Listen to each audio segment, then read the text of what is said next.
adding new barriers and requirements for both patients seeking care and healthcare providers offering it, and in some cases, passing regulations so onerous and critically without proven medical benefit that they would force clinics to shut down.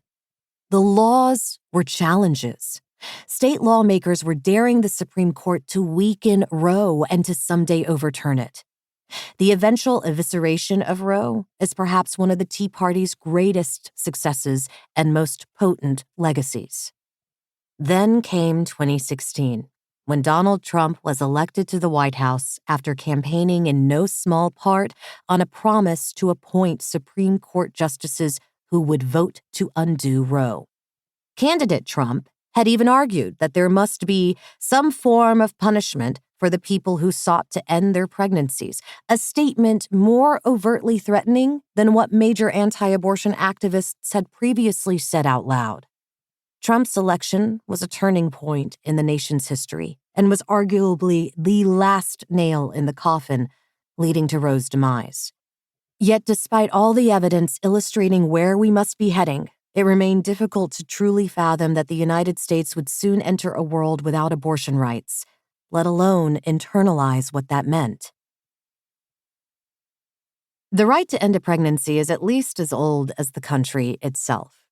Through the 1700s and up until the late 1800s, common law held that abortions were generally permissible as long as the pregnant person hadn't yet begun to feel the fetus moving, known as the quickening. And even major Catholic institutions didn't oppose abortion up to this point. It wasn't until 1880 that every state had passed laws criminalizing abortion, a shift less about religion and more the product of a campaign orchestrated by a male-dominated medical establishment. Historians have written at length about how physicians promoted the regulation and restriction of abortion in part to consolidate power and weaken the credibility of the midwives, typically women, who often helped people terminate their pregnancies. One of the era's leading anti-abortion crusaders, Dr. Horatio Storer, proselytized another explicitly racist argument.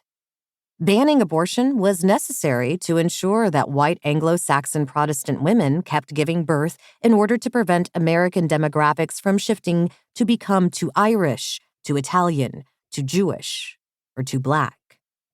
Around the same time, the 1873 Comstock Act, an effort to police American morality, targeted reproductive health, outlawing the mailing of information regarding contraception or unlawful abortion as obscene. Still, abortion never went away. Through the Great Depression, some physicians helped people terminate pregnancies, understanding just how many could not afford to feed and care for another child.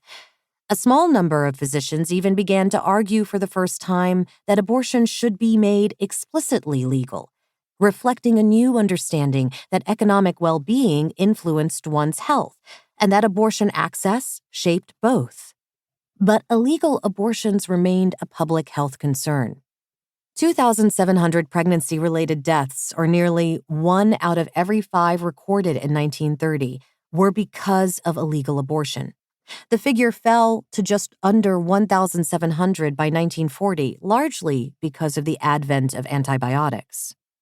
It was around the same time that the nation's anti-abortion movement began developing ties to a specific religious group: American Catholics. Their vocal opposition to abortion coincided with improved access to care in the Depression.